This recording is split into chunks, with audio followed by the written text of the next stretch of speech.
Hey, Joe, the show is going to the dogs. Now it's garbage.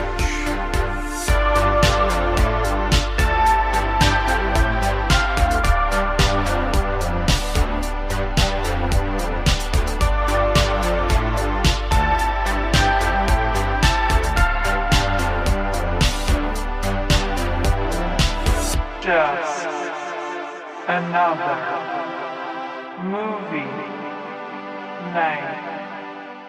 Oh, boy. Hello, everybody, and welcome to the show. We are Just Another Movie Night, and I am Scott, and with me is my dog catcher, Joe. Oh, I thought you were going to say your little puppy. All right, I guess I could have. Something cute, I guess. I have to think of one for every week this month. You know what you are? You're my hound dog. You're my dog. Guess what we're doing? Talking trash? Talking trash indeed. This is our show to review, spoil, debate, crap on, and give second chances to the hated, the lowest rated, the much debated and often forgotten flicks on the internet, all while asking the question, is this the worst movie ever made? And if not, what is? Because here on the show, we truly believe you can't review a film unless you know what the worst is. And we are celebrating National Dog Month and National Dog Day on August 26th by watching some low-rated dog flicks for the month. And because next month is National Cat Month, we are doing cat movies next month. So it's going to be dogs versus cats. Dogs will always win. Sorry. And this week we are talking about a movie with the tagline, "Don't pet them, feed them." We are talking about 1977's aptly named Dogs. How clever. Yes, very. It has a 4.8 on IMDb from 1,127 reviewers. It was directed by Bert Bricherhoff. He's a TV show director. He did 106 episodes on 63 shows from Alfred Hitchcock Presents to Seventh Heaven. Wow. It is written by driver of Kevin Costner on Bull Durham set and the assistant to Tim Robbins during the Hudsucker Proxy. Yeah, his name is O'Brien Tomlin. I like it. It stars David McCallum, who some people know from the show The Man from U.N.C.L.E., but I know him as the voice of Alfred Pennyworth in the animated Batman movies, Batman vs. Robin, Son of Batman, and Batman Gotham Knights. You would know this. You would. Perhaps Master would like some warm mixed nuts and a moist hand towel. Watch yourself, Pennyworth. I'm not so young that I don't understand sarcasm. While I am much too old to care. It also stars Colonel Sanders, George Wenner, from movies like Spaceballs, Bad News Bears, and All the President's Men. It also has Linda Gray from the show Dallas. This film was also edited by John Wright, who won Academy Awards for his work on both Speed and The Hunt for Red October. What? Doing what? What does he do? He's a film editor. Oh, a film editor. Yep. Okay. Yeah, he edited this film. Unfortunately, he didn't edit up some bad goofs. He didn't edit those suckers out. We caught a whole bunch in this one. Gee whiz. Yeah, this is the first time, everybody. This is the first time that I contributed to the IMDb goof section because I caught a whopper, and we're rewinding it. Joe caught another one in the same shot. So I'm surprised you didn't see it. I can't, because I was so focused on the clearly obvious one that they didn't even try to hide. When you have a crew member, don't put them behind a glass door. What were they thinking there? It's not like the glass wasn't see-through. The dog trainer was behind the door. That was amazing, but the door was glass and you can see his whole silhouette. Yeah, it's like one of these prism glass, tint things. 1970s piece of crap. Yeah, it looked decor. like a giant beehive, but you can clearly see a person. I guess they thought no one's going to notice. Like she was supposed to be running through the door, but then you could tell he clearly opened the door for her. I don't even know if he opened the door or he had his hand up to stop the door from opening all the way on him. Oh, maybe. I don't know. It was ridiculous nonetheless. Yeah. So yeah, we're talking about a movie called Dogs, and I'm going to start off. You said something about dogs always winning. Look, the my family, my history tree is of pure dog attacks. I'm a little biased here. I did have two cats, and we, as a couple, had one dog at one point in our time. But I have, I swear, I'm not kidding around. I've had a brother who was attacked by a dog, and my father has also been attacked by a dog, and I was attacked by our next door neighbor's dog. So, everybody in my family has been attacked by dogs. There's some kind of curse on the family. Well, I have been attacked by a cat. So Okay, but let me ask you something. Have you heard a lot about cat maulings? Just some slapping, some scratchums? I've seen a lot of boops and a lot of scratches and stuff. But these not a full mauling. No, they do. There's no cat maulings. They bite. They have them sharp ass little teeth. Would you rather have what I had or what you had? I've seen some. Let me tell you something. I am scarred. Okay. I am too. I am scarred because of that stupid ass cat. It was my grandfather's cat, and I hated her. I hated that cat. She was mean as fuck, and she came after me any chance she could get. I hated her. Yeah. You know what her name was? Baby. I wanted to fucking kill that cat. Well, that's the thing between dogs and cats. Dogs don't know. They just react, and cats are like, they're thinking about it. They're like, I don't like you. That's it. I mean, that's the thing. Dogs are just like, am I playing or not? And then I'm like, oh, now I'm vicious. When you come home from work and your little dog comes over and greets you and jumps around and, kisses your face and so happy to see you, that is this. I loved it when our little Gambit did that when I got home. He was the sweetest little boy. And cats, they just basically will knock the candle over right in front of you and burn down your house. They're fucking assholes. Cats are savage, okay? They're freaking assholes. I don't care. Look, I'm gonna try to be as no, I'm not. I'm not gonna say I'm biased because I am biased. I'm not gonna try to not be on one side or the other. I had two cats when I was a kid. One was a little asshole, and the other one was a gentleman. I'm not even kidding. This cat would wait for everybody in the family to go into the house first. Waited like a gentleman. He wasn't a gentleman. He was just waiting for you to turn your back to him so he can eat you. He was a great cat. Everybody says it. My father does not like animals. I think that's where the curse started.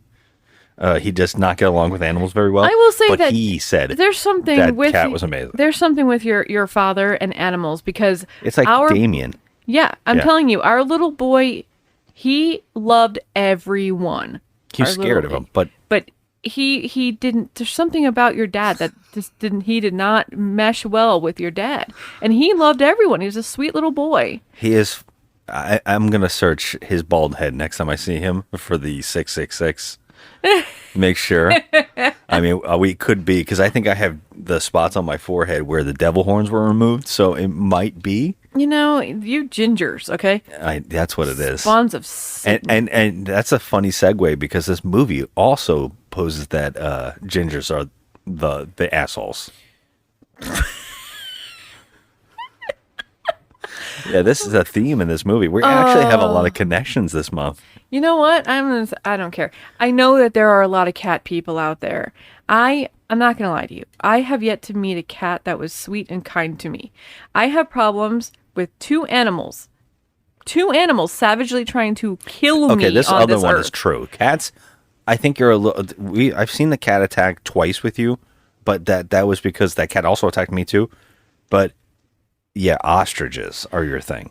Ostriches are always trying to kill me. I didn't know this was a thing until I actually experienced it, and even the guy who was driving the safari truck said, "I have never seen that before." Of course not. Because it's just me. There's something with me that those animals, they're demons. Okay? Should I search your head for the 666 as well? You'll see an ostrich symbol right on my scalp. Like, I can't. I don't know what it is. Wait, so you're saying that the ostrich is attacking you because you're one of them? And you have a birthmark of an ostrich on you? I'm their leader. So you're I too am a demon reincarnated. bird. I had this feeling that I might be a reincarnated cat. Like I was a cat in my former life. You do cat-like things. It's weird. It's creepy. But I will say, And I'm a little jerk who punches the candles off. you know, I gotta tell you, I'm not. I literally, I can't wait for Cat Month because there's literally in my life no comparison. Now, if you're a cat person, my apologies, okay? I'm not trying to be an a-hole, but I have a personal vendetta with cats and they have one with me. And it's just not a nice relationship at all. I feel the same way about dogs. So I like, and here's the thing. This is a great thing to point out. I'm allergic to cats, and the cats love me. If I go anywhere where cats are, they love to cuddle They up on want me. to kill you. I just think that's, I don't know, maybe there's something to that, but if reincarnation is a reality, which it isn't, but if it was a reality, it would be something about it saying that you come back and you can't have anything to do with what you were before. So it's like, oh, you can't be around cats now. You know what I mean? There's a You were reason that cat. these fuckers have 9 lives, okay? Maybe. They're knows? demons. They are. I'm sorry. They're mean. I think I was a ginger cat, like Morris. All right, so we're talking about dogs this month. So we are doing Okay. what a way to start out with a movie called Dogs. I think next month I actually have a movie called Cats, so it works out. And it's not the musical, so Oh yeah. my God. I can't sit through that again. Yeah, no, I'm saying we're only going to watch movies we haven't seen before. So yeah, Dogs, 1977 Dogs. Okay. What did you? I mean, we put this on. I love this that you said to me you thought this was a werewolf film. Well, I mean, maybe I was kind of hoping because this movie has domesticated dogs going bonkers. I tried okay? purposely to get dog movies. And, they're cute. So it's hard to, grasp that concept. And plus, the plot's a little weird. Weird. Word. Yeah, we'll get into that. But I thought it was a werewolf movie, and I was like, oh, maybe they're were-dogs or Okay, I can dogs see that. like, That makes I don't more know, sense, something, actually. maybe Yeah. coyotes even, demon dogs, I like coyotes. something. But these are like domesticated animals, like house pets. I purposely didn't want to get movies that was like, oh, the possibility of them not being dogs. Because I think a couple months before we did a theme, and you were like, you're kind of not really on the theme. You pointed out a few times because I was like, yeah, I thought this was, we did Christmas movies and we got that Chuck Norris movie that only took place on Christmas for 10 minutes. And I was like, well, I messed up. I thought this was a Christmas movie. I mean, there's Christmas in it. So this time I was like, no, I have to have dog films. Okay. I'm So- watching you. Yeah. So I think I pulled it out this time. I think I did it. I'm going to say, I was shocked by this movie. Yeah. Right. I'm very surprised by this movie. I mean, the only thing grosser than the gore in this was the fashion. Yeah. The 1970s was a disaster. Fucking puke, man. I can't stand 70s fashion. It's like someone blew their nose and threw up at the same time and just went, let's wear this. I mean, I don't know what's worse. It's like the earth tone polyester matching skirt jacket ensembles or like the plaid bell-bottomy suit pant things. And I mean, I love plaid. I but want to bring it back. This is just... There's a point in this movie where I kept saying to you, I'm bringing this back, this style, where this guy is wearing red pants, like really red bell-bottom pants with like white shoes. And then he had a plaid outfit on and then another colored hat. He looked like Cousin Eddie from the vacation movies. It was wild. It was next level. I'm like, you're not bringing that shit back. Okay, if we go to a 1970s party, maybe. But no. This, I love it. the turtlenecks, There's the a- loafers. There's a coroner in this movie that's wearing a forest t-shirt, like button down. It's a forest printed on it. There was like, deer. Yeah, And there was like people camping on it. And I was like, what is happening? and This it is was the like coroner. silky.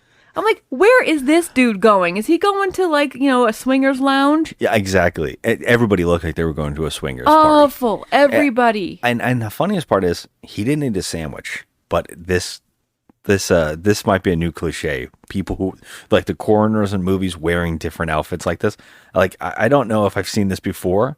Usually everybody's just eating a sandwich, but I was very surprised by this guy's outfit. I was like, wow, okay. I mean, he looked like he was just coming from like literally some kind of like, cigar lounge. He did. I mean, it was ridiculous. He did. The fashion in the 70s was just straight up garbage. Oh, I it's can't terrible. take it. So this movie came out in 77? Yeah. Okay, 77. And I gotta say, I did not hate this. Well, let's talk about the plot. Okay. So the movie starts off with dog vision at a party. It just jumps right into it. And the first thing we see is like there's a big party going on and we're watching dog vision, which the camera is pretending to be the dog walking around a party. Mm-hmm. And a guy says, hey, I'll let you out. And just goes and lets a dog loose in the street. Yeah. And then we watch this dog go running. And then the entire credit sequence is more and more dogs escaping their houses to pack up and run through the streets. Okay, I have a question. Now, you know, dog owners. I'm going to tell you something. I did have a little dog, a little Pekingese. His legs were short and stubby, so he couldn't run very far away from me. However, He did. the dogs, I still know where he is at all times. I would never just open the door and let him fly, okay? These dog owners don't give a rat's ass, okay? Why are you letting the dog out in front of a street to get killed by a car? Like, they just don't give a shit. They are the worst dog owners of all time. Why are you not securing your animal at night into the house? Why? Exactly. Why is he not sitting next to you on the couch? It's a thing in this movie is that everybody lets their dogs loose. Yeah. And they just go, all right, Rex, go out there, you know? And then the dog just goes running. I And it's mean, like, thanks, baffling. I'm free. So that's what we get. We get a montage. I actually said to you, well, this escalated quickly. Oh my because God. there's like 15 dogs in the next shot. Yeah, just all domesticated animals running down the street together. In slow motion with music playing. Yeah. And then it actually, I love this. It does the font that says dogs, and it's like in white, but then blood drips down in the lettering, and it just says it's in red. It's so. Okay, so I love that. I love that too. I loved it. and it was a cartoon. Someone drew it, which made It me was laugh. really great because like these are cute dogs. Like I'm talking about like a cute little floofer. You know, he looks like Sprocket from Fraggle Rock. Yeah. You know? The first dog was a full-on Doberman Pinscher, I believe. Oh yeah, he was a Doberman, and then they had like there's a you German get- Shepherd. You got all kinds. You got every dog possible in this movie. But they all look so cute and sweet. But then they're just running down the street in a pack. I'm like, okay, what's gonna happen here? Where are they running to? Yeah, so we didn't know. So the next scene is a party where we get introduced to our characters, kind of our characters. Yeah, we meet our main guy Harlan. He looks like a hippie, with okay. like one of those bowl haircuts, but he's like totally slamming the 70s there with his denim jacket, his matching denim jeans, and his weird pattern shirt underneath. He looks like a California surfer dude. He looks like a bum. I mean, this guy is like he's got that dew from back in the day that shapes into a helmet, but it looks like a penis tip.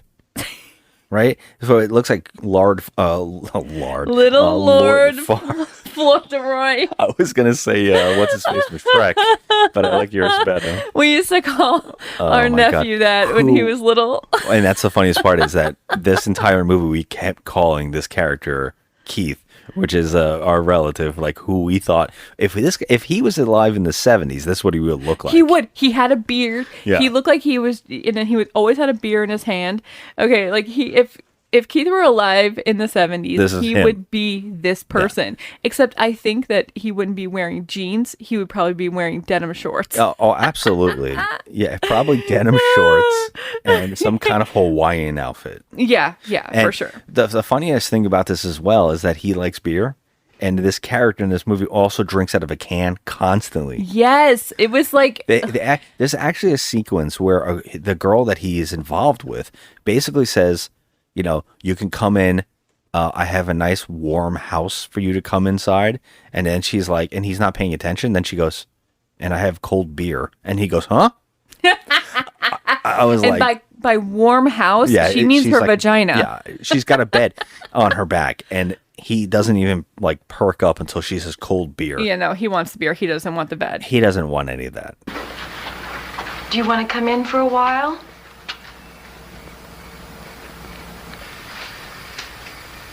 It's nice and warm inside. I've got plenty of cold beer in the icebox. What? Harlan, I'm offering all I've got and you're not listening to me. Everything? Everything. Yeah, well, I'm sorry. So am I. Well, so this guy's like, I think he's British. I'm not sure, but he is from out of town. He is a professor. That is the craziest part. We never get to see him teaching. Okay. But he is apparently a professor. Yes, but he's also so he's that cool professor at I think it's Southwestern University. He's supposed to be in California. He's like emo as hell. He is so dark and brooding. Like he drinks beer constantly, he's drunk, and he hates everybody. Yes, but he hangs out with his students at bars. Yeah, but then he talks shit about them, like how stupid they are and how they're the worst, like graded people ever. Like he's like, oh, when you see their tests and everything, you're going to be appalled. You know, the rot starts in first grade. Half the time the kids sit around and thread beads. The teachers don't insist that everyone sit down and learn the basic skills anymore. You'll be horrified at the standard of penmanship, spelling and grammar throughout the student body here. My old professor would have had a coronary. Well, what does all that got to do with postgraduate studies? Well, it's the same attitude. The practical takes second place to the ideological. And it's all the way through the system. It's getting to where a fancy talker with an average knowledge of his subject can wangle himself a research fellowship. It's bloody ridiculous. Trouble is, they're all paranoid. It's what happens when you get IQs of 200 and the mentalities of 9-year-olds. What do they do with you when it comes time to raise funds around here? They lock me in a closet. I was told that this was like a free reign, and then he spends a lot of time at the bars with them. Yeah, well, there's a sequence where, for odd reasons, he is drinking with the students at a bar. I don't know why that's happening. I don't know, and he's still lecturing them while he's playing darts and drinking. I know, it's crazy. Well, at this party, though, we get introduced to our main guys. We got like a mayor, which by the way, when we keep saying mayor, I don't think that he's the mayor. I think he's actually the head of the school head. You know, I think he might be the dean. Yeah, I think he's the dean. I think he's the dean at the university.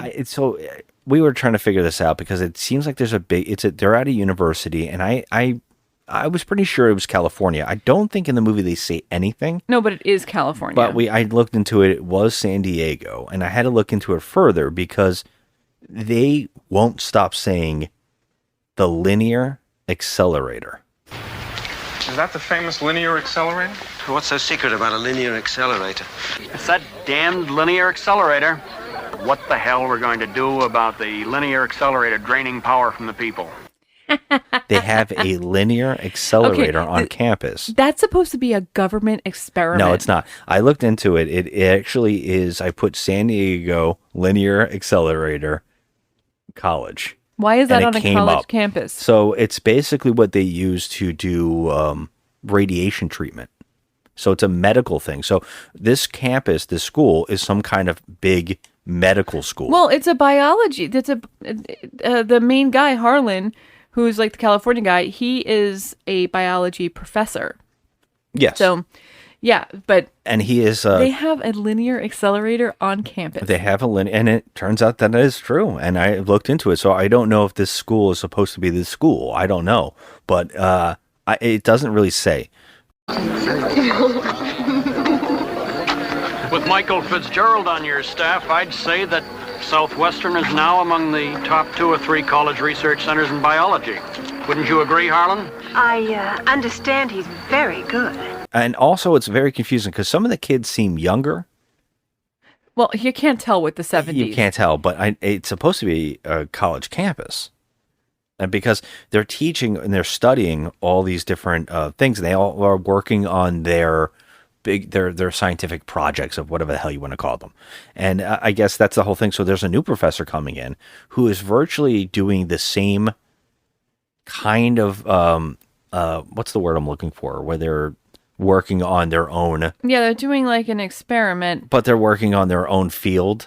type of thing. And he's coming there, and he is played by the actor who I was joking around about as Colonel Sanders from Spaceballs. He comes there. They virtually say that they're basically working on parallel work, and that's where the conflict is, because everybody seems really hyped up to meet this guy. And there's actually one of the actresses in the movie is like, you can see that she's kind of like the flirt college teacher, and she is really into the new guy coming in, and they're all talking about him coming. When he comes in, he's a full-on nerd with giant glasses, the whole thing, and she's like, oh yeah. And meanwhile, the British dude over here drinking the cans looks like he hangs out on the beach. Everybody doesn't want anything to do with him. I know, there's no in between here. It's like two extremes. Yeah, so when they meet, there's kind of like a clash, because they're both kind of doing the same experimenting, the same thesis. They have the same thing that they've been working on. And even the guy says parallels should never meet. Yeah. So it's kind of like an odds, and you don't know where that's going to go. It goes nowhere. So you kind of meet everybody. You got the dean, and you have another professor who is the stuck-up guy. Mm-hmm. You have the girl that the British professor is into. Yeah, that his they have name some is kind of relationship. Harlan, and he's got a girlfriend who's super cute. Yeah, she's some kind of teacher as well, but I'm not really sure what she does. I'm Carolyn Donahue of the English department. Hello.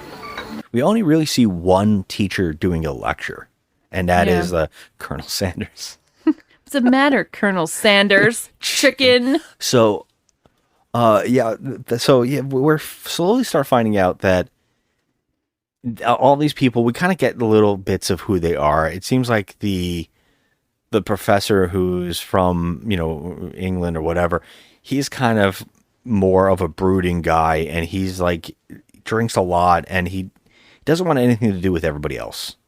And then you find out that the one stuck-up teacher is into the quote-unquote pretty teacher.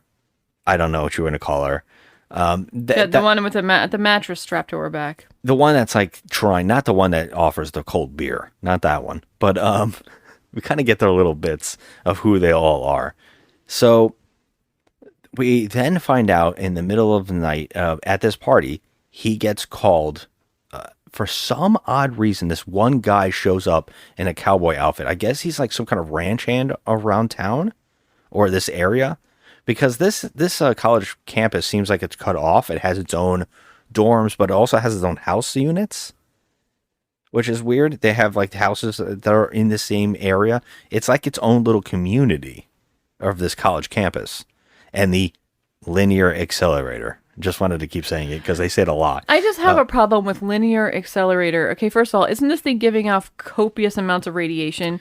How are you keeping this thing secure in a college town with college kids living in dorms? Like, how is that safe? It's a device that I don't think this. I was looking into it. Is there any side effects? It does do radiation, but they have it closed off. I mean, they use it in the medical field all the time. So it's really weird. I was looking into it as much as I could, but I'm not going to get all the details here. This ranch hand guy, he shows up. I don't know who he is exactly. He almost seems like the local cop. He not seems really like sure. He's like maybe just like a local, like he has like a cattle. Maybe he has a ranch. Yeah. Well, he doesn't have a ranch because the cops seem to know him. I don't know. It's very confusing, but he comes to this party just to tell our main character, hey, you told me if any of the cattle in town, anything was happening with them, and we found some dead cattle. So he goes out to the ranch where the cattle is being, like, I guess, mauled. Yeah. And they show it. It's pretty gnarly. Yeah, there's some cows like ripped up. So you think you're dealing with some kind of monster, but no, because this movie is called Dogs. But our main character, Harlan, he kind of like, he learns really quickly what's going on, it seems. Well, kind of. He's debating about what's happening. Because what happens next is that there is a ranch hand, I guess, who owned the cattle. In the middle of the night, and by the way, we definitely know this character's name because they say it a ton. It is Larry Ludke. We got to pick up Ludicky on the way. Larry Ludke Larry Ludicky just called him. He is apparently watching in the middle of the night. He's watching his cattle, and then he hears some howling, and we get to see a cartoon image of dogs sitting in front of the moon howling. Oh my gosh, why did they put that in there? It was so silly. It feels weird for the rest of the movie. I don't know. It does. I think it's I think they drew it, but I'm not sure. It seemed like a cartoon. Yeah, it seemed like it. He gets mauled. The dogs attack him. Okay, can we talk about this, please? Because I know that you said that, trained dogs that are trying to disarm like a suspect or something will go right for the forearms. Yeah, they try to grab weapon arms. Anything that, they try to disarm people by grabbing the forearms. Disarm. Yep. You disarmed my arm. You disarmed me. You're going to say it again? I don't know what I'm saying. Okay. Anyway, okay, here's the thing about this scene, though. Yeah. This blew my mind because this guy gets fucked up. This is not like I did see the dog go for the forearms. And you can see that there's padding underneath. It's like a thicker forearm. Yes, but at some point, that dog had his face in this actor's neck. Without a doubt, there is some... It always worries me watching this, and I've seen, like, the Jackass guys do this. Well, and you're like, yeah. How the hell do they do this? This looks so dangerous. They get fucked up. This whole movie is that stunt over and over. Yeah, but this one actor though, I mean, he was like an older man. It was weird because at some point, like I was really looking. I was looking to see if they switched him out with a stunt guy. Wait. Who's an older man? That Ludicky guy. Wasn't he older? What's his name? Larry Ludicky? Larry Ludicky was killed. Whatever bit Larry Ludicky, it wasn't just one animal. Listen now. I had a look at Larry Ludicky's body. Listen now. I think whatever got to Larry Ludicky got this boy. And it looks as if whatever killed Larry Ludicky also killed him. Look at this animal here. Are you telling me that Grady dragged poor Larry Ludicky or the Huber boy into the bushes and slaughtered them? Why did you have to go and look at Larry Ludicky's body? Some cattle were killed. They belonged to Larry Ludicky. Deputy Goodman told us about Larry Ludicky. I'm busy. He's dead. He's dead, yeah, but he rose again. Can you dig it? They say it 1,000 times in the movie. But he's like an older man, and I'm telling you, I was looking for like when at one point when they switched out the stunt guy and put the real actor in, I couldn't tell. Well, this guy was getting mauled. He doesn't have any lines. Them bastards. This makes 4 head, and I can't afford that. I'm gonna get my gun and kill them son of a bitches. You're a rancher, Larry, not a hunter. Hell, I've been shooting a gun all my life. He might have been the dog trainer. That's true. But Jesus, it was pretty brutal. I mean, he got ripped up. What I love about it is not just like one kind of dog. It's like every kind of dog. Right. I mean, middle-sized, like mid-sized dogs to like really huge dogs. I would say like there's no small dogs really. They're all middle to large dogs. Yeah. But they're all like domesticated, Yeah.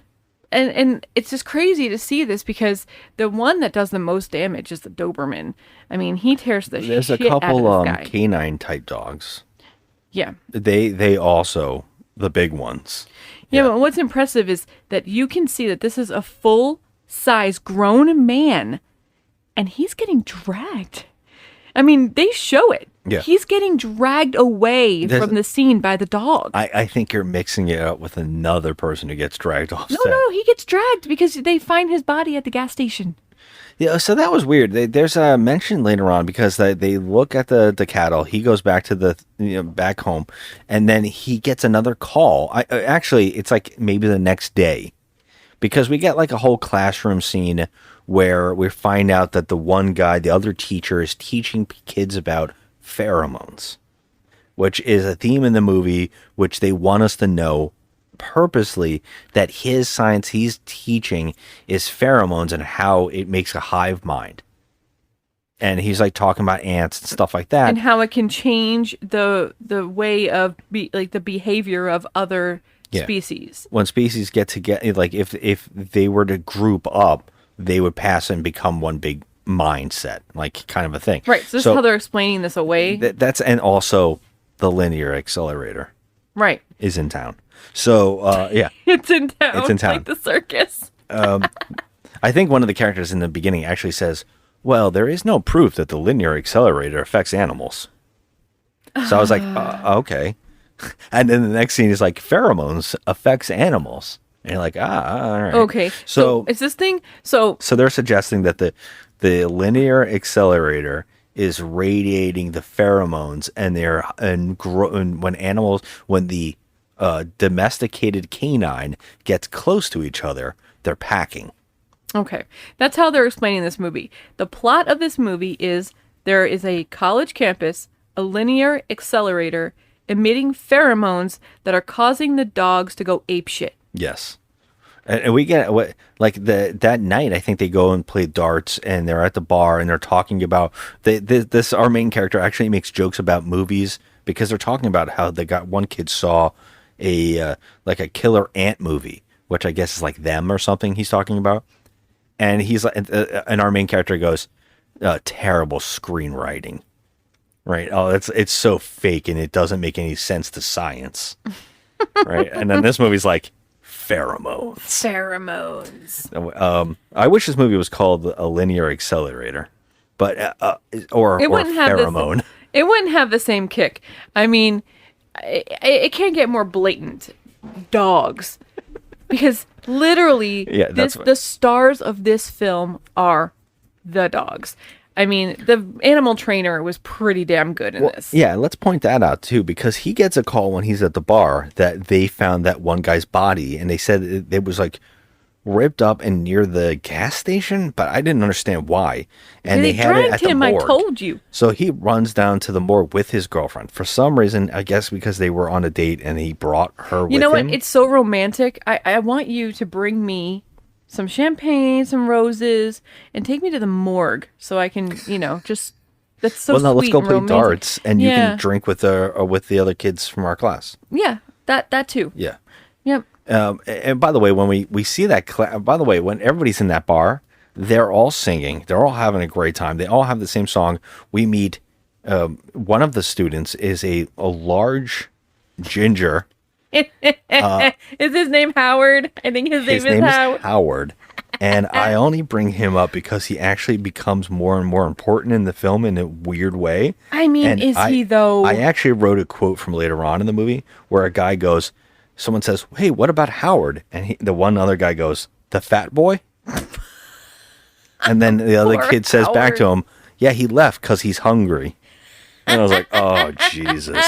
This poor kid." You gingers are getting a bad rap, man. In the bar, he like falls off his seat and he goes, "Can I sit on your lap?" to a girl, and they're like, "No, you're fat." Like, of course not. I mean, poor guy. But it's just coincidental that he's like the womp womp ginger. And it gets worse too because he also has asthma. And he has asthma. And I was like, son of a bitch. Oh my God. It gets worse and worse for us. Guy, man. So he gets a call to go to the morgue. Now, I don't know why everybody calls him for dead bodies. It's never really established why the cops aren't more called. This one cop goes, "Hey, there's a dead body at the morgue. Hey, there's a cattle dead. Like, you want to go see it?"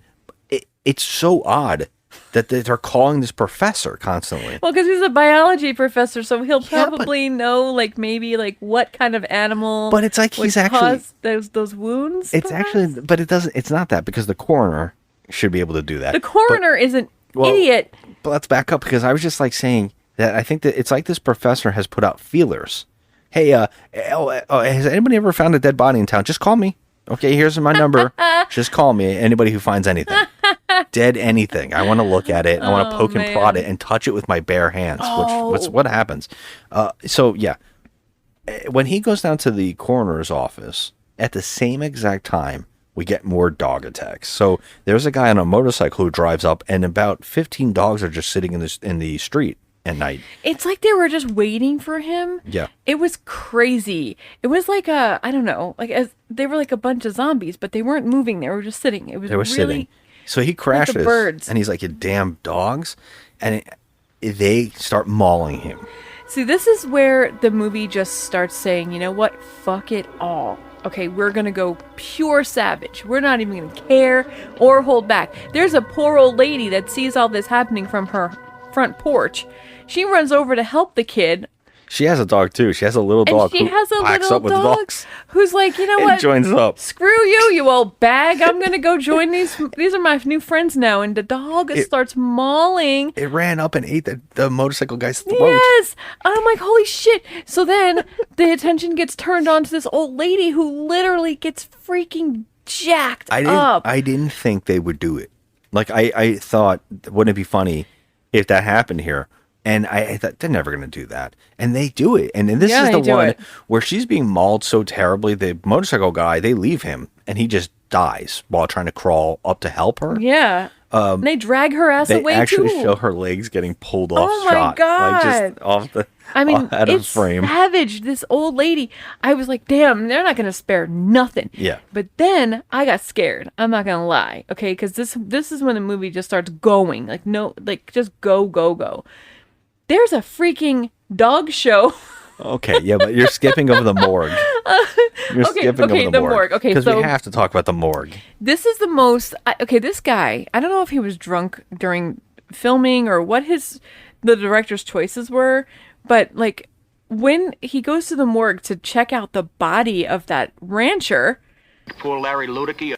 He says touching him with his bare hands and picking at his wounds. Did you notice? Yeah, he with his bare hands is flipping his skin flaps. It's gross. I'm like, why? I was like, why are you doing this? And he's with his date. She's standing behind him, and she's like appalled. Well, he does it because he finds out that it's a domesticated dog. He doesn't place it there. He's slowly figuring it out because he thinks it doesn't seem like coyotes. It doesn't seem like wolves. It seems like something else, but I can't figure it out. So he needs the other professor's help. But there's also this weird, I don't know if you noticed this. There's this weird thing in this movie where they keep saying the power keeps going out.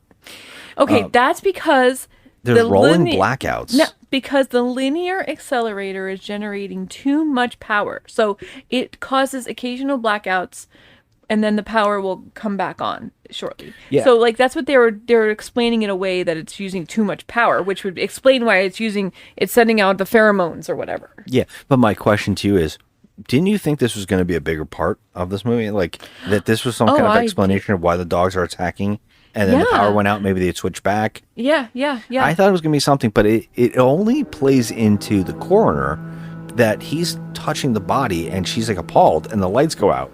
Yep. So when she starts like screaming and she runs out freaking out.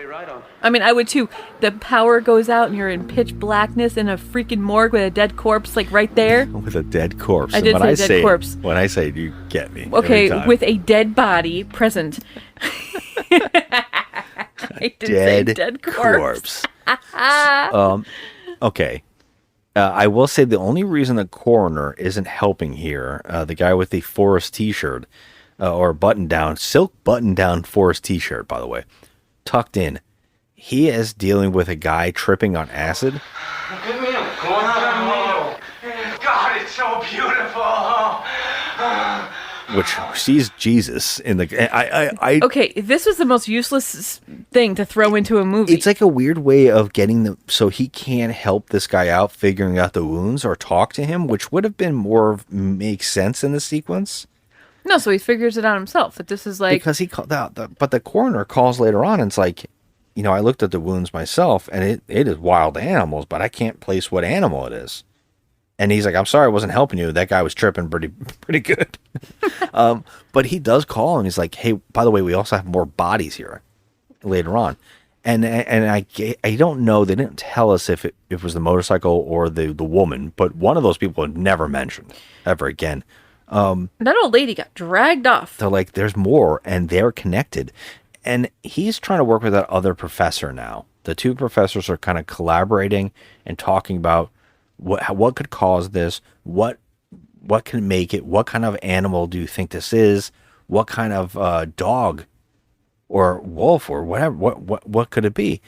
And he finally places it when the coroner calls and says, I think it's canines. I think it's domesticated canines. And he's like, I think the other guy's saying that it's the pheromones that he thinks there's some kind of pheromone that they're producing, but they never say it's the linear accelerator. But No, they we are don't. basically told We're is told an that. answer But- that maybe the radiation is affecting the canines in the area. But why isn't it affecting like the wolves or the foxes or Well, any we'll other? get to that because it It's does. so- They say that at the very end. At the end, we learn this. But here's the thing. So, Okay, talk about the dog show. okay, wait. Can I just say though, the first order of business here, if you're realizing that this is domesticated dogs, that maybe you should send out a freaking warning to all residents, like put it on does. the news. Keep your dogs, locked down. Keep them in the house. Keep them barricaded. Whatever. He does. He actually goes to his boss, which we're saying is the mayor of this town. We don't really know, or he's the dean or whatever. He actually goes to him. The two guys that go to him and they say, "We think it's domesticated canines. Everybody's dog," and he has his own dog. This guy, and of course he's the Jaws mayor, the Poltergeist mayor. Like the typical character in these movies where he's like, we don't want to start a panic. Yes. And right at that time, they get a phone call that there's another dog attack, and that is what you were talking about a minute ago. Because he's telling the head scientist guy, like, I'm going to fire you. Yeah, he's like, Like, I'm if going to you fire say you if you anything, say I'm gonna anything. fire you. Like, okay, God, why is in every horror movie there's always a mayor that's like literally the Jaws mayor? Yeah. But like, He's proven right. Yeah. Yeah, I mean, it's like I'm sorry. I would go to the media and be like, you know what? Fuck this guy. I'm going to tell all of you to secure your dogs, sedate them, do whatever you have to do because there's like some kind of crazy shit happening. I mean, so far we have like at least 3 people dead right now. Yeah. And the next thing, I was like losing my shit because I was like, oh my God. So we see that this is before all the panic happens. We see that the kindergarten class is having a dog show at school. And all the little kids are so cute. They all have their own dog and the dog can do tricks and they're having like a little dog show. And out of nowhere, I don't know what triggers them or when it triggers them or how, whatever. The dogs just start barking and going crazy, just going crazy. And everyone starts running for their lives. They're attacking the teachers and the freaking kids and like I was like, holy shit. I'm like, if they show a mauling of a kid, I was like, well, this happened. Wow. Yeah. But they get a couple people, but for the most part, the whole entire, the kids and the parents and teachers, they make it out for the most part. But some of them get, a lot of, get bitten and stuff. But I was like, this scene scared the crap out of me because I was like, oh my God, these little peewees, they're so cute. And they set each one up. Each kid gets to say his name, says the dog's name. Yeah, they set it and up. then all the dogs go nuts. They all start going crazy. It was bonkers. What's funny is they call the mayor exactly at the time the guy's like, he's being threatened.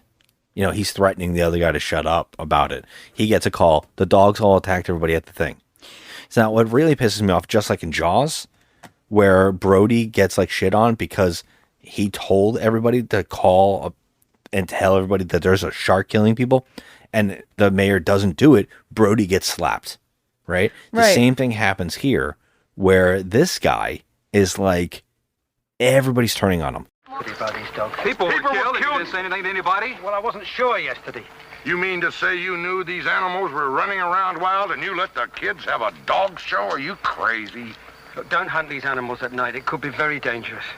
You knew this whole time there was canines? No. Like, I just figured it out and I told this guy and he didn't want to do anything. Like, but everybody's like, you're the worst. Like, they're just going at him. You're a coward and all this stuff. And him and the professor, they're trying to make, they're trying to come up with an idea of how to stop the dogs, right? And they're coming up with an idea of spraying some kind of anti-type of pheromone thing on them, and they're coming up with solutions while doing a test with another dog. And so we get at the same time a group of men from town kind of pack up to go and hunt the dogs. This is another cliche, okay? Yeah. Why are the ones that are always hunting something fucking drunk? Yeah, it felt very Silver Bullet. this sequence, or I don't know, that probably came out after this, but way after. That was like the 80s. Okay.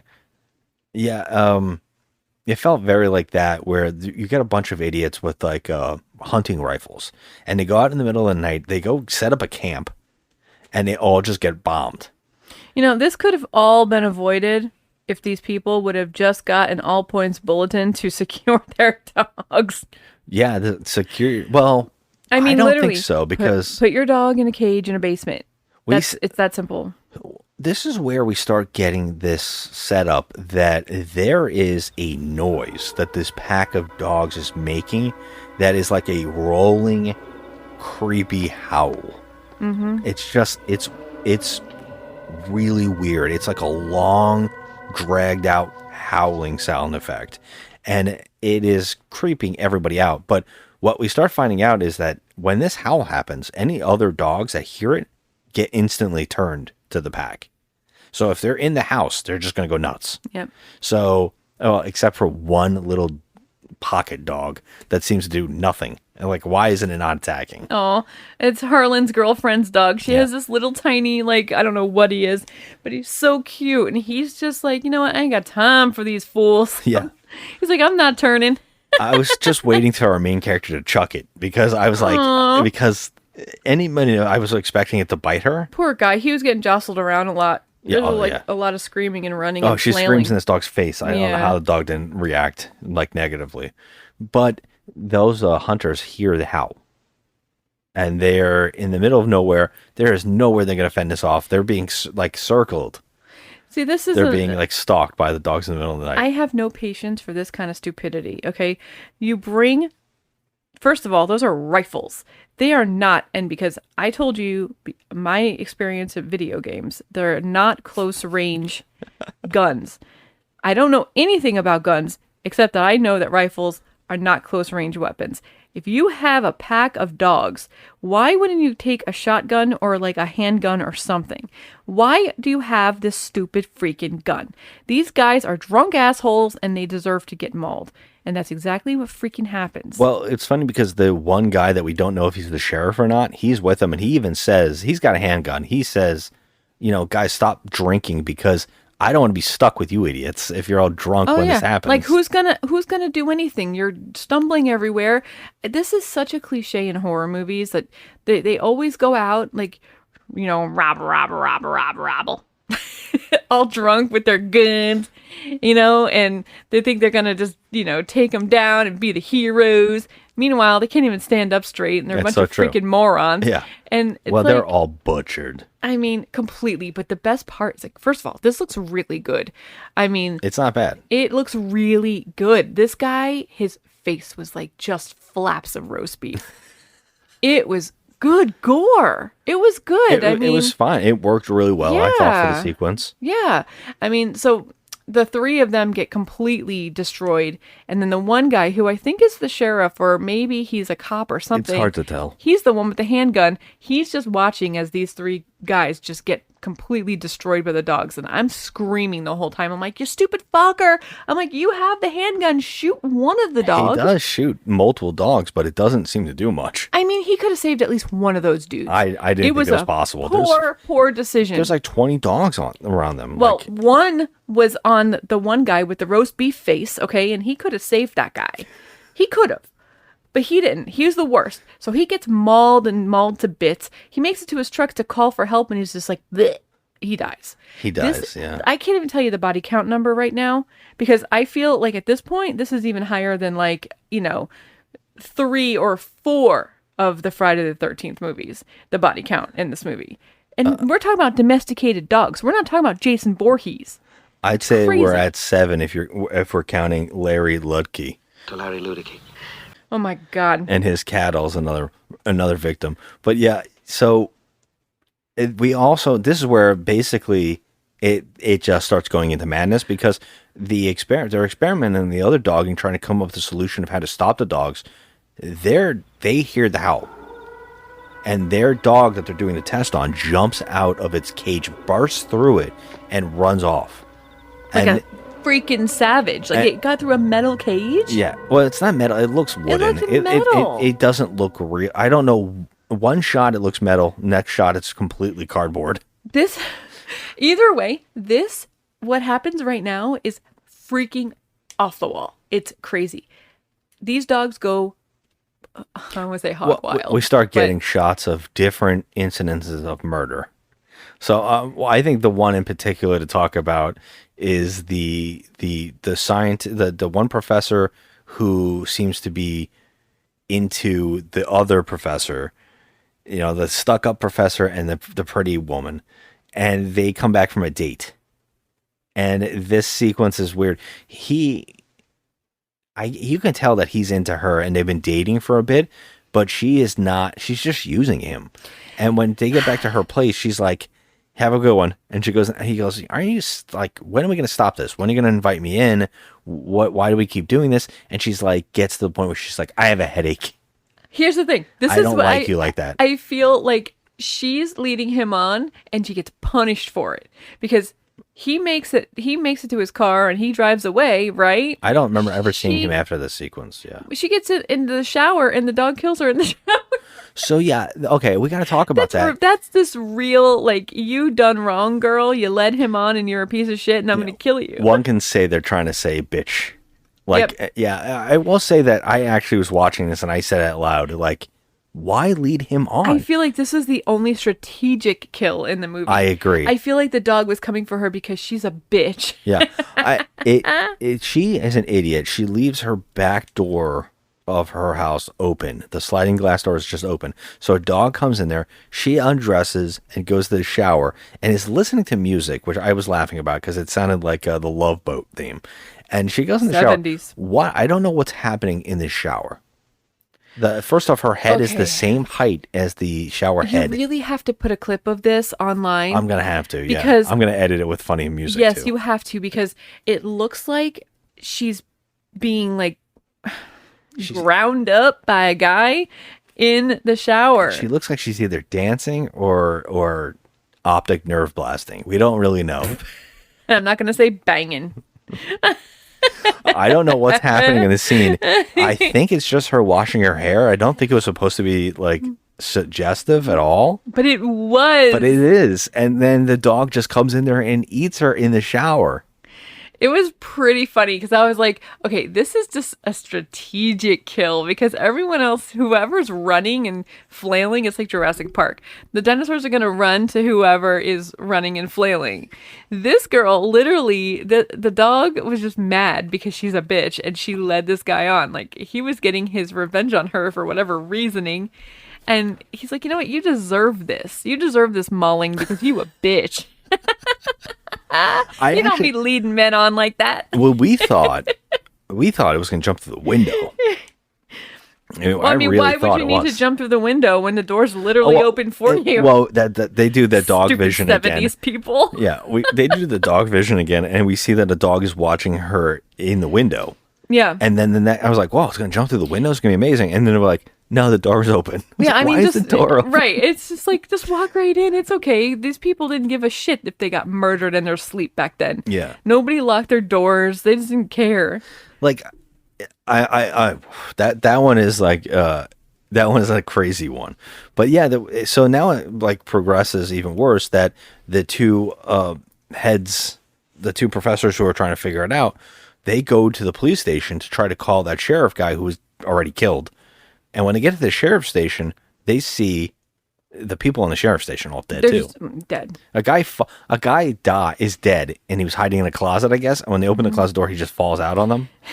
I love that in movies. Here's the thing, like, he got to the closet, closed it after he was dead. Like, it's amazing. Okay, first of all, these are domestic dogs.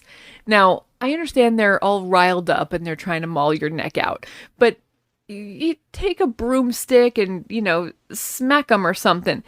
I don't understand. Hell no. How the hell? You're not going to smack these dogs. I don't know. You could take that broom and smack you back. I mean, you could try. These things are huge.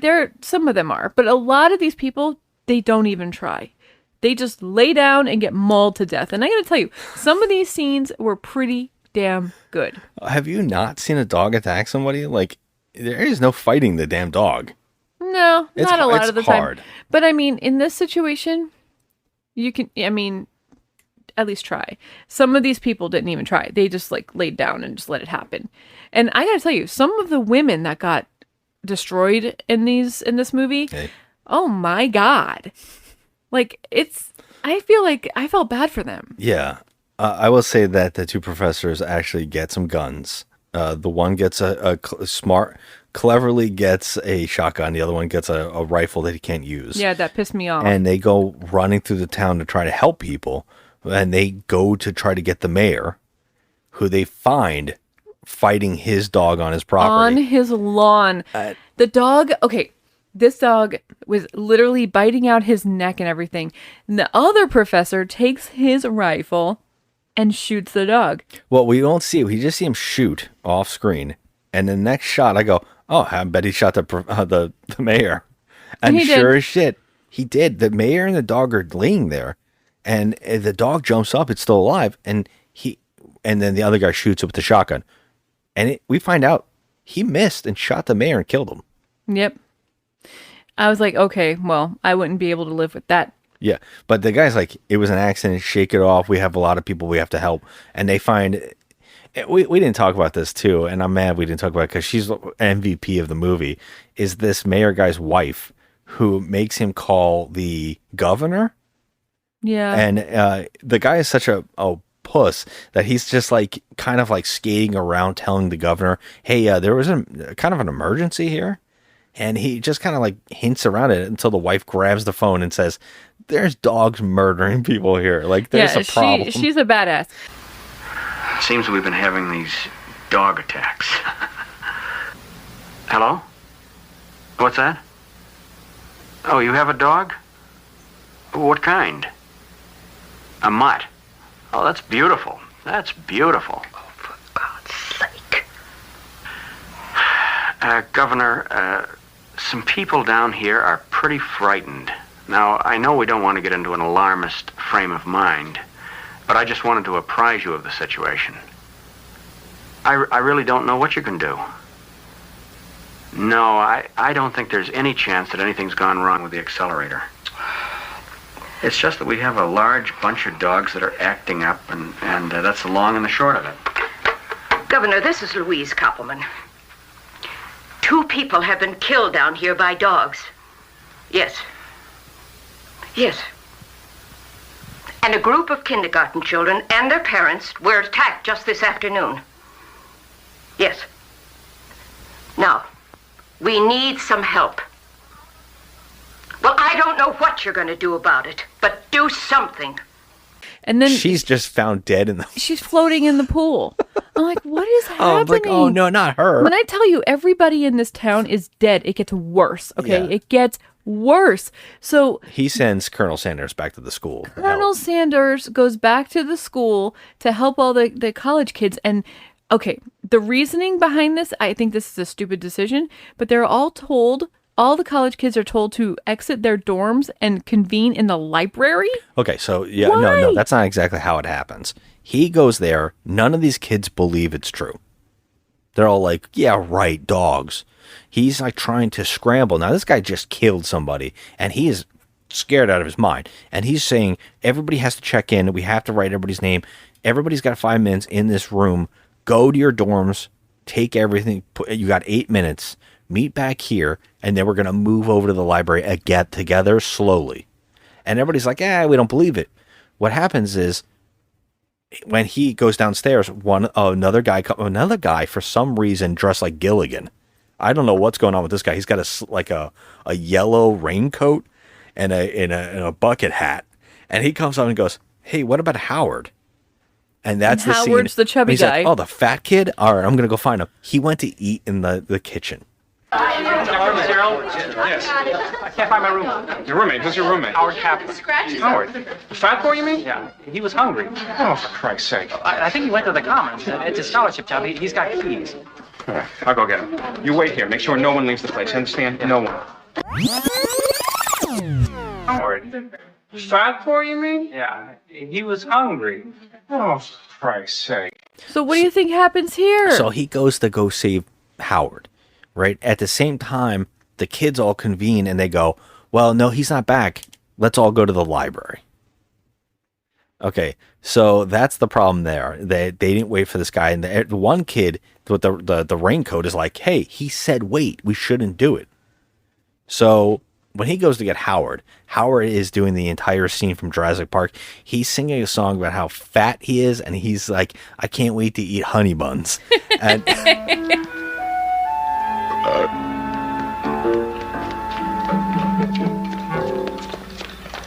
the stags in the forest are running so free. The blossom embraces the bee. The morning will come when the world will be.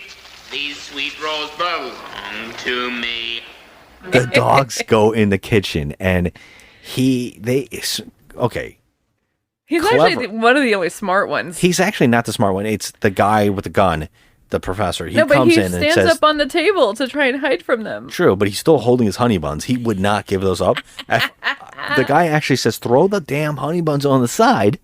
And he holds them for a little bit. I was like, this fucker doesn't want to get rid of the honey buns, but he does. He throws them over, and one dog stays.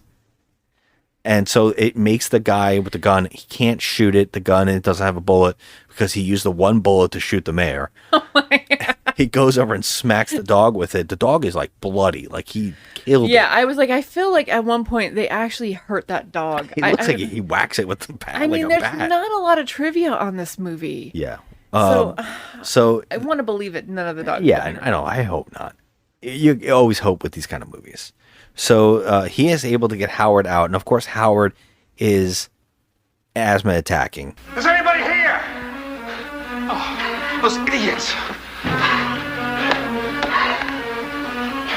You gotta lose some weight, Howard. That's not the reason I can't run so fast. What's the matter? I've got asthma. Come on, Howard. Let's get moving. Where? The library. At this point, and fat ass Howard in his honey bun mouth, he's having an asthma attack. So they're slowly going out there, but at the same time, the kids in the library, they go to the library, they get attacked by all the dogs, and they're running in a stampede. Half of them are being killed, and then a whole bunch of them get into the library and shut the doors, and all the dogs sit at the doors waiting. So it's like an Alfred Hitchcock Birds moment. Yeah, it's crazy. The professor with a gun and Howard come out there, and they see some of the bodies, and of course, wouldn't you know it, fat fucking Howard gets up, runs away from this professor, and goes to the doors, and gets to the doors. Now, this is another one of the goofs in the movie. We actually saw this in the goof section on IMDb, and it is there. It's very clear as day. He's asking them to let him in, and one of the doors accidentally opens in the shot. So he could have got in, but it's not what happens. Instead, one of the dogs, a giant dog, jumps on Howard, and he goes smashing through the window.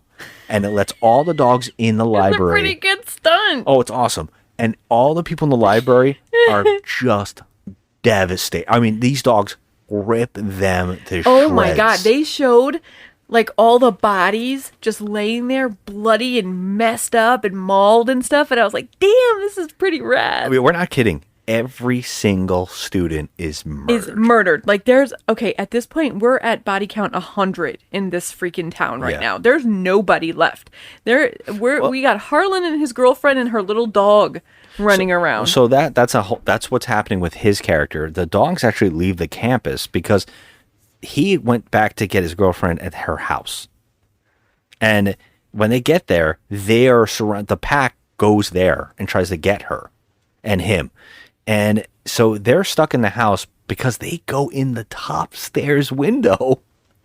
All the dogs get in the house and come down the stairs and chase him into the garage. And then they have a standoff in the garage. At the same time, the campus has been done. Devastated. So at this point, we only have 3 characters left virtually in this movie. That's it. And the professor that was at the campus, actually, we watch him walk around and look at all the corpses of all of his students. It is bonkers. And he just wanders out, just done. Like he's done. He's devastated. And we don't see him because we go back to our main character as they're fending off because they can't get the car to start because the keys are inside the house. They're fending off dogs trying to get through the drywall. Yeah. See, at this point in the movie, though, I was thinking, and I don't know if you were, but I'm thinking, okay, why didn't this Professor Harlan guy, why didn't he stop the linear accelerator thing? Like, Okay, so- why didn't he stop it? Again, the linear accelerator really has nothing to do. It's basically the way of the people who made this movie to tell us that is probably what's happening here. Right, but if But that's this Howard, I mean, our main character, not Howard, that's the Harlan. dead fat kid. Harlan hasn't really figured it out. He just knows that for some reason, the canines are packing together and they're attacking using some kind of pheromone problem. Like, they don't know what's happening because the movie happens so quick, he has no time to process. So we're only told in the background what could be happening. It's like in The Birds. In The Birds, they don't tell us. They never tell us what's happening. That's true. And They don't. and that's one of the creepy parts. It's just like, this, what if this could happen? Yeah. We wouldn't know what would happen, like why it's happening. We wouldn't find out. So this movie is actually going, hey, just in case you need to know, here's what's happening in the background. The accelerator is going off. There's a weird power outage. And then these pheromones are happening. So the dogs are some kind of radiation problem. We don't know if it's the water. We don't know why it's affecting them. But yeah, he can't stop the accelerator because he doesn't even know that's what it is. Like, he's too busy trying to stay alive during this and stop the dogs. I feel like that accelerator thing is kind of like a weak thing. They should have called this movie Hounds of Hell and made them from like, literal hell, like demon dogs. Oh, I kind of like the fact that it's like a science gone wrong movie. And it doesn't really need to focus on it. It's more about the people trying to survive. I like that more because it's like, I don't really need like them to stop it. True, I Yeah. guess not. Yeah, it's like the problem is out there, you know? Well, let's just finish the movie real quick. The movie basically ends with them getting the car started, driving off. The dogs are, they hit the dogs with the car and they get away. And they get to the countryside a little bit and they see all the dead bodies all over the countryside. It's crazy. And they see the other professor's just dead. Yeah. Our just other dead. main character is just dead. Yeah. I mean, it's crazy because, you would think like a pack of dogs, it would take a while to get this high of a body count from a pack of dogs. Well, this is something that really made me laugh during this movie was the fact that every character is shown to have a dog. Yeah. That's Except true. our main two professors. Well, hey, everyone in our development has a dog. I mean, we wouldn't last a minute. Oh, well, not a minute. Yeah. It's like a movie about killer cars that back into their spots. They would really be dead. Because every asshole here is backing into their spots, man. And I'm sorry if you're backing into your spots, but I can't stand You know what it is? Okay, so can't the stand it. backer inners with the big ass trucks. That's what really gets me the most, is because you're literally backing in your truck bed over the sidewalk. So when we walk down the sidewalk, we're literally walking into someone's tree. Yeah. Because there's no room to walk. It's rude and we're sick of it. Yeah. Just wait till you see the car that backed in next to you. Oh, you're going to love it. Anyways, so killer backer inners. So that's a movie. The linear accelerator Who's starts in that? the car. Linnea Quigley? Okay, sure. I mean, that's a weird pick. I think she'd be good. Maybe she would save the movie. She would flash her boobs. Oh. Not Linnea Quigley now, but Yeah. Linnea Quigley in 1985. Yeah. So Yeah. Getting off track here. When our main characters drive off at the end of this movie, we hear a news report talking about the animals going crazy and that why hasn't it been other animals? And they pan over and they show a cat and he hisses and it freeze frames. Freaking demon. So they're saying that cats are now going to start pack up and killing everybody. And in the trivia, it said that there was intended to be a sequel of Cats killing people, which I don't believe for a minute that would have ever happened. This movie bombed at the box office and we never got it. Okay, but why? Because this movie was not that bad. It's not that bad. We've seen way worse. And by the way, we forgot to talk about the goof that we actually put on IMDb. I think we mentioned it in the opening here, but there's a scene where when they get he tells the girl, go and get the keys. When she goes to open the back door, there's the two people. We could see the two people on the set who must be the dog wranglers, because the one's on behind the door and the other one is on an oven, sitting on the oven, and they signal to all the dogs in the kitchen to start barking. And we had to fill that. Blatant. It was a goof. It's terrible goof. It was a terrible goof because, I mean, the director. How do you not? How do you miss this? How do you miss that? First of all, like, you literally have a glass door, and you can see the silhouette of the dog trainer standing behind it. Yeah. And the worst part is that you didn't even notice the guy sitting on the stove. I was just so blown away by the guy in the doorway, like just sitting there behind the glass. Yeah, I'm like, Scotty, look to the right. You'll see that there's a dude Yeah. sitting there. I'm like, this is the worst film flub of all time. I mean, it was like, okay, Yeah. how do you explain away that? No, you can. It's just like, I cannot believe they didn't catch it. Like, we've seen some bad things edited in movies. This one's crazy. I wonder what the body count is in this. Oh, I'd like to at know. the end, the entire town is dead. Everybody's dead. I mean, the entire town is, I mean, they got all those Only college two of them making kids. out. Yeah. Yeah. And we don't know about the jackass guy. I don't remember ever seeing his body. Maybe they showed it in the school, in the library. Because in the library scene, we also see, like, there's like two kids, the one that was at the drinking with the professor in the bar scene, and also the kid in the raincoat. There's a scene where they save each other, and then the next shot later on, they're just butchered on the floor. You see their dead bodies, and I was like, oh, that's a shame. Like, you think they're gonna get away too. Nobody does, Nobody except gets for away. Harlan and his girlfriend and the little dog. Yeah. Oh, and she. By the way, the sequence in which they're defending the garage, she is useless in this movie. I don't know what her character is. Like, are they a relationship? They seem terrible together. They don't seem like there's no happiness here. There's no love. There's no romance. It just seems like she's forced in this relationship. Yeah, sucks. But And you know then- what? That's not the focus of the movie anyway, so it doesn't matter. No, it's like a side thing. But she just sits in the garage while he's being basically, she just keeps screaming. You know, and it's like, this is typical of these 70s movies. There's Like, always do some something. useless chick screaming and acting like a fool and not helping.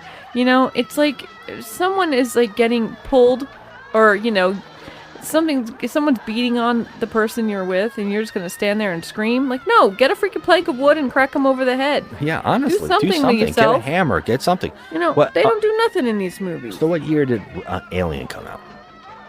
79, I think. That's amazing, right? Because, like, Ridley Scott, apparently they wrote the main character of Ripley, like, to be a man, and then they like, she like was auditioning, and they were like, we might want to be the lead. We might want to change it around. And good on them, because that must have been really, at the time, it feels like every movie we watch in the 70s where the women are just like doing absolutely nothing to help. Yeah. It's like they're just being underwritten as people. As just like useless people that are only there as some kind of romance character.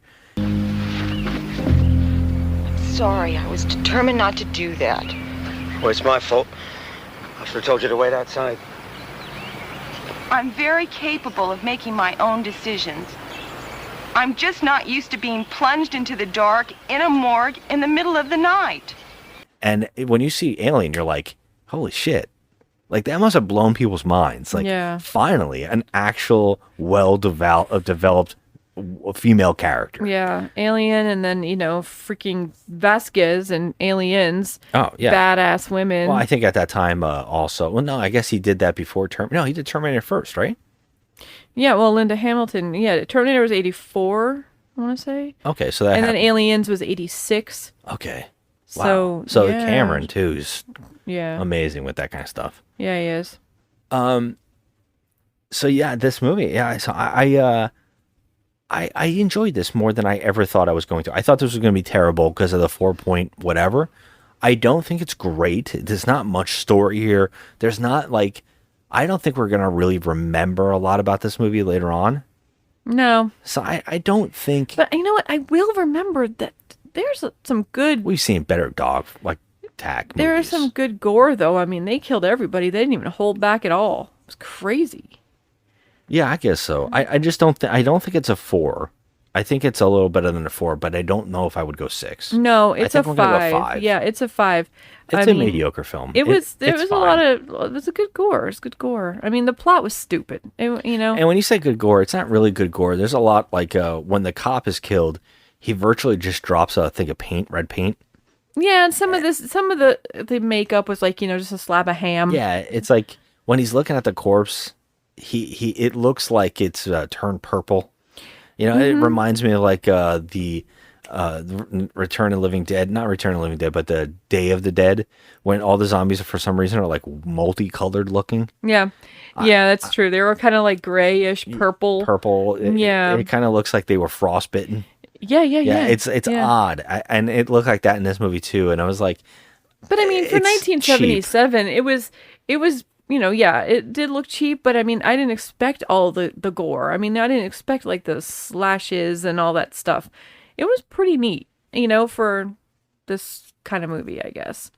But yeah, I'm gonna give it a 5. Yeah, I think a 5 is the right score. I think a 4 is insanely low for this movie. It is definitely not boring. Now we were into it enough. I mean, yeah, I was into it, and it also, just doesn't have anything. I looked at a lot of reviews online, and a lot of people were saying that this movie has like fallen into obscurity, that you cannot find it. That's not true. That's not true. It's streaming on not only free on YouTube, but also on Amazon Prime right now.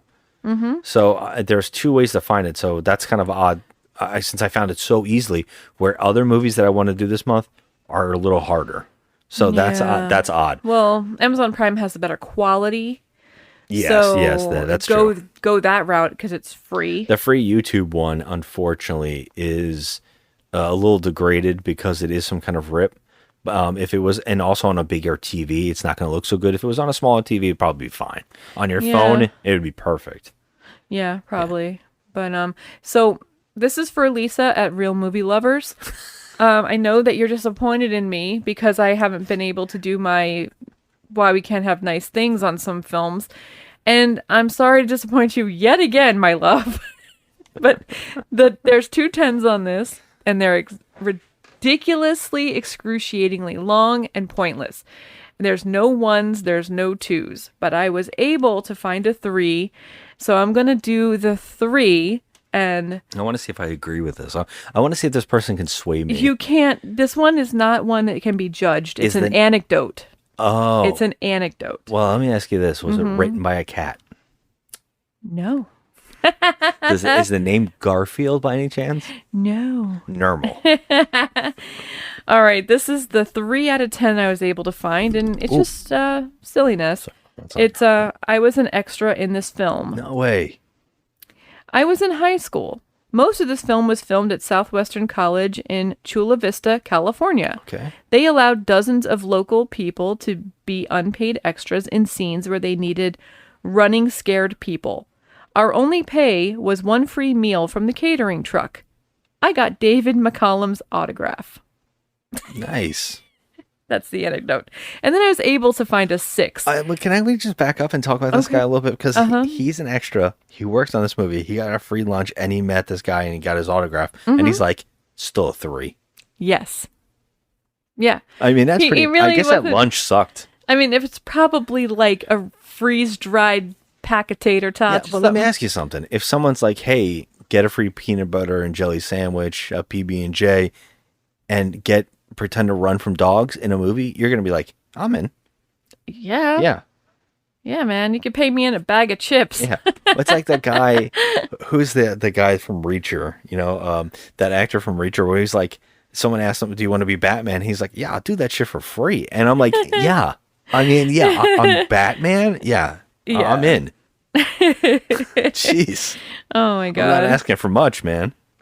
All right, so this one's a 6 out of 10. I just randomly found some that I liked. So this is Not Worth for the Worst.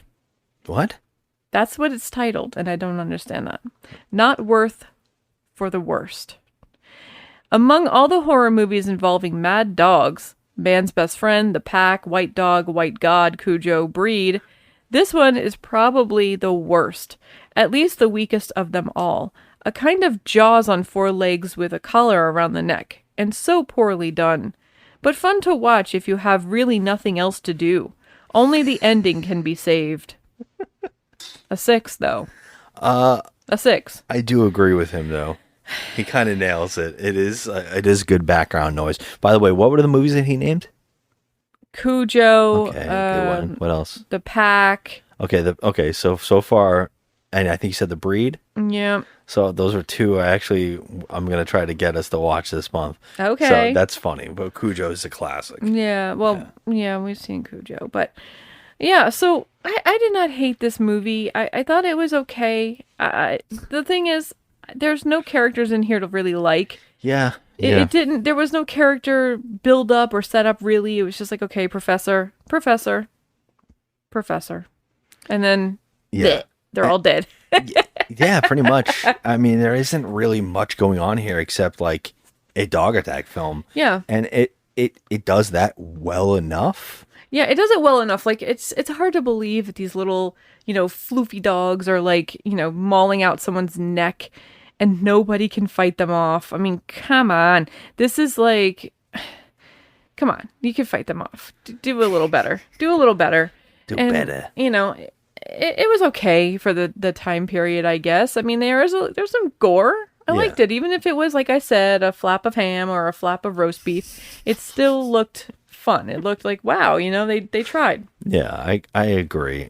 It is Mario Bava blood. It is Mario Bava blood. But is. It was still interesting. I mean, these dogs killed the whole entire town. It's crazy. So yeah, I don't know. I mean, I wouldn't recommend this, but if you're curious about it and you want it to not go away off streaming, you can watch it on Prime or YouTube. I will agree with what you're saying. I think that for horror movie fans who would like really weird horror movie, like culty underground horror movies. Yeah. This is a fun one to find. Yeah. It's a decent, fun little find. It's a little boring in the areas of the characters. Yeah. It's just stale. The main actor is not compelling at all. No, he's not. It's a weird choice. He's like, no one has charisma. No, there is no charisma on anyone. It's like, ugh, no. Yeah. Even I would say maybe the dogs have some charisma, but that's the end of it. There's nothing. I like that.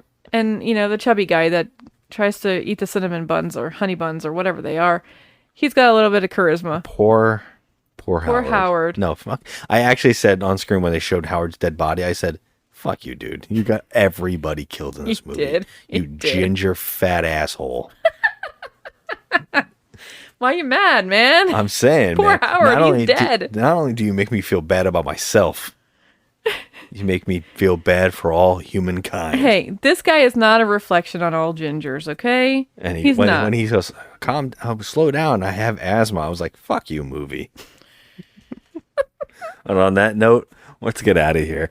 You know what, guys? Hit us up on Instagram at Just Another Movie Night and Joe at The Crafty Misfit and tell us what you think. Tell us movie choices, themes, anything you guys want us to watch, we'll watch. And you can torture us. We love it. We're glutton for punishment. Some could say we're just like Howard, looking for some honey buns. Have a good one, everybody. Bye. Good night, Dr. Aintree. Oh, come on, Charlotte. It's only 10:30. Well, I have an early class tomorrow. It's getting a little tiresome saying goodnight on the front porch like a teenager. Well? Well? Isn't it just a little coincidental that every time we're out together you have an early class? Come on, let's go inside. I'm going inside. You're going home. Charlotte, if you don't want to see me anymore, all you have to do is say so. No, I want to see you.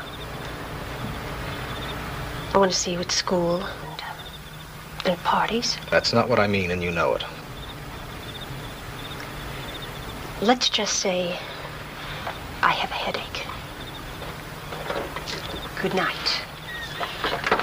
Your roommate? Who's your roommate? Howard Kaplan. Scratches Howard? over. The fat boy, you mean? Yeah, he was hungry. Oh, for Christ's sake.